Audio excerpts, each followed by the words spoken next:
The project recruited up to 800 people, most of whom would live at the site over much of the next 6 years. In an unprecedented move, the project established a school providing education and child care so parents could work nearby without anxiety. The workers came from all parts of India, people of different regions, different languages, different faiths. Women workers removed hundreds of tons of earth and rock from the extensive excavations and carried the concrete from much of the structure. Each woman walked an estimated 21 kilometers per day, carrying as much as 20 tons of material in an 8-hour shift.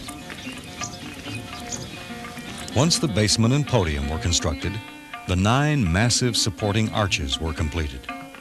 Then the extraordinary process of creating the shells began.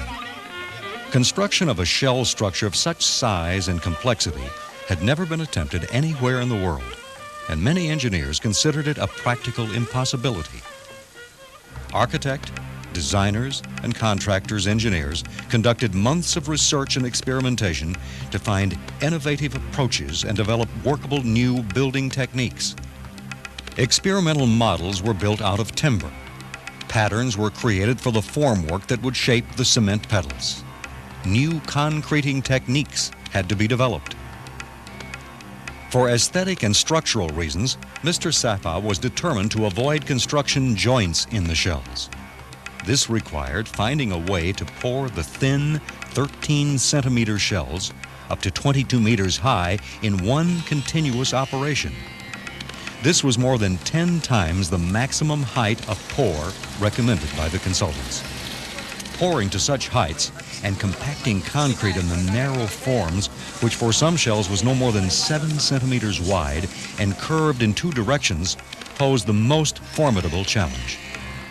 Months of consultation finally produced a complex plan requiring the precise coordination of some 300 workers at a time, working rapidly, precisely, and continuously for periods of up to 48 hours.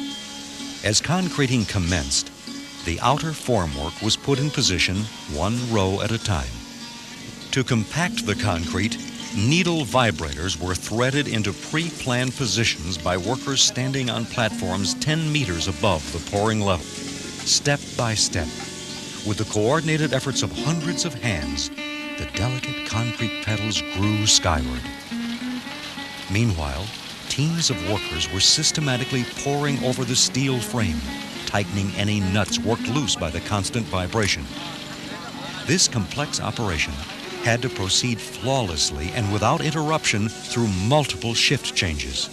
In spite of scorching heat, torrential monsoon rains, high winds, equipment breakdowns, and frequent power outages.